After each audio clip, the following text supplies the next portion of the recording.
स्वागत है दोस्तों आपका इसकी वीडियो में। और आज हम बात करेंगे एक यूनिक सब जॉनरा की जो कि हमें बॉलीवुड और हॉलीवुड में भी देखने को मिलता है, और भी दूसरे इंडस्ट्रीज़ में भी होता है। बिगड़े हुए बच्चे जो होते हैं, जो बड़े घरों में होते हैं या फिर रिच लोगों के बच्चे होते हैं, उनको कुछ पता नहीं होता। इस तरह की आपने मूवी देखी होगी। लड़के लड़कियां कोई भी कैरेक्टर हो, बहुत प्रोटेक्टेड होते हैं, उन्हें दुनिया के बारे में कुछ नहीं जानते, और फिर वो इवेंचुअली बाहर निकलते हैं और फिर वो शुरू से सब कुछ सीखते हैं। उनके पास पैसा नहीं होता तो वो शुरू से कोई स्किल वो सीखते हैं, कुछ महारत करते हैं, और फिर वापस फिर उनको उनका पैसा मिलता है, या फिर वो मतलब किसी वजह से वो और भी बड़े बन जाते हैं। तो इस तरह के मूवीज़ देखने में मुझे मज़ा आता है। ऐसे और भी मूवीज़ हैं, लेकिन कुछ ऐसे मूवीज़ आज मैं आपको बताऊंगा जो कि देखने में मज़ेदार हैं। दिल तेरा दीवाना करके एक मूवी है जहां हमें शम्मी कपूर नज़र आते हैं। वो एक रिच किड है जिन्हें बदतमीज़ होने की वजह से उनके पिताजी एक अपने फ्रेंड के पास भेजते हैं जो आर्मी में कर्नल होते हैं। और मकसद ये होता है कि ये वहाँ जाएंगे तो इनको डिसिप्लिन किया जाएगा और इनको कुछ काम से लगाया जाएगा। और वो अपनी जगह अपने दोस्त महमूद को भेज देते हैं, जो और फिर वो उस शहर में चले जाते हैं और एक गरीब लड़की से दोस्ती करते हैं जिसके पिताजी अंधे हैं। और फिर उनका स्ट्रगल देखकर वो उनका साथ देने लगते हैं और ज़िंदगी के बारे में काफ़ी कुछ सीखते हैं। और वहीं पर फिर आप समझ गए होंगे, महमूद वहाँ जाकर फंस जाते हैं उन कर्नल के पास। तो ये सब कुछ देखने में काफ़ी मज़ा आता है। नेक्स्ट मूवी है एक और कपूर की, wake up Sid. Ranbir Kapoor degree fail होते हैं। आपको क्या ये मूवी आपको याद है? रणबीर कपूर डिग्री फेल हो जाते हैं तो उनके पेरेंट्स फिर उनसे कहते हैं कि बिज़नेस संभालो। अनुपम खेर उनके डैड होते हैं और वो कहते हैं भाई तुम पढ़ाई नहीं हो रही तो बिज़नेस कर लो। तो वो बिज़नेस भी नहीं करना चाहते और वो कुछ डिसरिस्पेक्ट करते हैं। तो फिर अनुपम खेर एक दिन गुस्से में आकर उनको घर से निकाल देते हैं कि जाओ और कुछ बनकर वापस आओ। और उस मूवी में भी देखने में मज़ा आता है। रणबीर कपूर स्ट्रगल करते हैं एक, और इवेंचुअली फ़ोटोग्राफ़र वो बन जाते हैं। बहुत मज़ेदार। और छोटे नवाब करके एक मूवी है, once again black and white. Mahmood साहब की एक और मूवी है। बिल्कुल एक नासमझ किरदार का वो रोल करते हैं। और ये मूवी थोड़ी सी बोरिंग है, लेकिन कॉन्सेप्ट उस समय आई थिंक ये one of the first movies है इस तरह की जो हमने देखी है इस कॉन्सेप्ट पर बेस्ड। तो बेसिकली महमूद को इस वाली स्टोरी में महमूद एक नवाब के बेटे होते हैं, और नवाब साहब के मरते ही महमूद के जीजाजी उन्हें घर से निकाल देते हैं और प्रॉपर्टी को हथियाने की कोशिश करते हैं बेसिकली। पर महमूद की परफॉर्मेंस इसमें बहुत अच्छी है। और बताइए, अब आपको नेक्स्ट वाली मूवी में बोलूँगा, याद है कि नहीं? वक्त करके मूवी है, पुरानी वक्त नहीं, अक्षय कुमार और अमिताभ बच्चन की वक्त। क्या आपको याद है अक्षय कुमार और अमिताभ बच्चन जी की वक्त? अमिताभ बच्चन जी अक्षय कुमार के डैड होते हैं इस मूवी में, और बहुत नाज़ों से वो उन्हें रखते हैं। और एक दिन अमिताभ बच्चन का बिहेवियर टोटली चेंज हो जाता है अक्षय कुमार की तरफ, क्योंकि उन्हें पता चलता है कि वो ज़्यादा जीने वाले नहीं हैं। और ये बात वो अक्षय कुमार को डायरेक्टली नहीं बताते हैं और उन्हें स्ट्रगल करने पर मजबूर करते हैं। और ये बहुत ही मज़ेदार मूवी थी मेरे हिसाब से। मुझे पता नहीं है क्यों नहीं चली।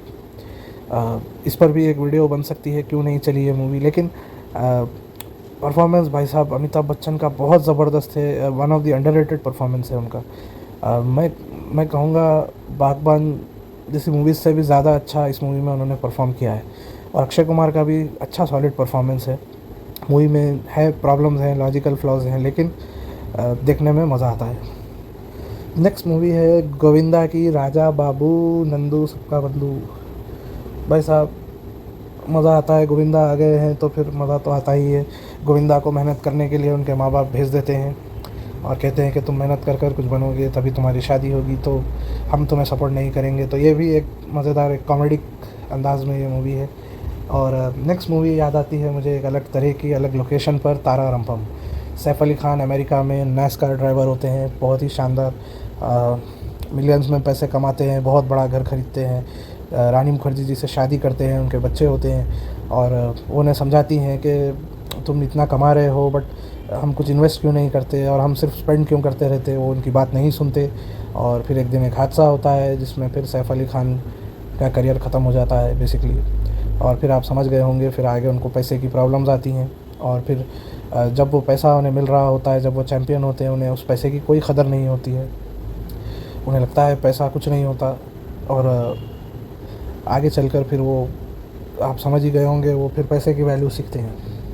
इसके अलावा हॉलीवुड में हमने देखी है रिची रिच कार्टून आता था, अगर आपको याद है। आई थिंक 90s और 2000s किड्स को याद होगा। बहुत ही ज़बरदस्त कार्टून हुआ करता था। एक बहुत ही रिच बॉय होता है जिसके पास टेक्नोलॉजिकली एडवांस्ड काफ़ी उसके पास गैजेट्स होते हैं, जिससे वो किसी को भी क्राइम को बीट कर सकता है, कुछ भी कर सकता है। और बेसिकली पैसा तो भाई साहब भरमार होता है। और इस मूवी में भी ऐसे ही कुछ होता है। जो विलन होता है वो रिची रिच के पेरेंट्स को किडनैप करके उसके घर को और उसके एम्पायर को कुछ टेक ओवर करने की कोशिश करता है। और रिची रिच को अपने बटलर कैडबरी के साथ, जी हाँ, उसके बटलर का नाम, उसके असिस्टेंट का नाम कैडबरी होता है।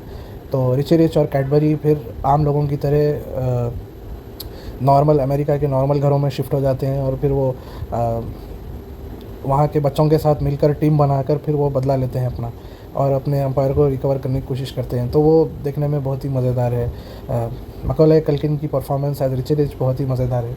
नेक्स्ट ट्रेडिंग प्लेसेस करके एक मूवी है, और यहाँ पर भी इसी तरह का फार्मूला है, लेकिन थोड़ा डिफरेंस ये है कि एक स्टॉक ब्रोकर होते हैं जिन्हें लगता है पैसा कमाना बहुत आसान है और वो इस तरह से, तो वो जाते हैं और एक होमलेस पर्सन को अपनी जगह पर वो स्टॉक ब्रोकर बना देते हैं, और वो खुद होमलेस बनने की कोशिश करते हैं और कहते हैं कि कुछ दिन हम अपनी लाइफ की अदला बदली करेंगे, देखेंगे किसकी लाइफ अच्छी है, किसकी लाइफ आसान है, किसकी लाइफ में खुशी है। तो ये फिर ऑब्वियसली आप समझ गए होंगे कि वो भी एक वैल्यूएबल लेसन सीखते हैं। तो एक यूनिक सब जॉनरा है ये, मतलब आप इसको क्या ही बोलेंगे, ड्रामा बोलेंगे, कॉमेडी बोलेंगे, हर टाइप की मूवी। ड्रामा भी इस पर बने हैं, आप कह सकते हैं। एक तरह से एनिमल भी इस चीज़ में फ़िट होती है कि एनिमल में भी वो बिगड़े हुए होते हैं, तो अनिल कपूर उनको वहाँ से निकाल देते हैं घर से, रणबीर कपूर को, और फिर वो एक अलग रूप में वापस आते हैं। तो ऐसी बहुत सारी मूवीज़ हैं, सीरियस मूवीज़ भी है एकदम एनिमल जैसी, और फिर इस तरह की मज़ेदार मूवीज़ भी हैं। तो उम्मीद करता हूँ आपको वीडियो पसंद आई होगी। वीडियो देखने के लिए धन्यवाद। Have a good day.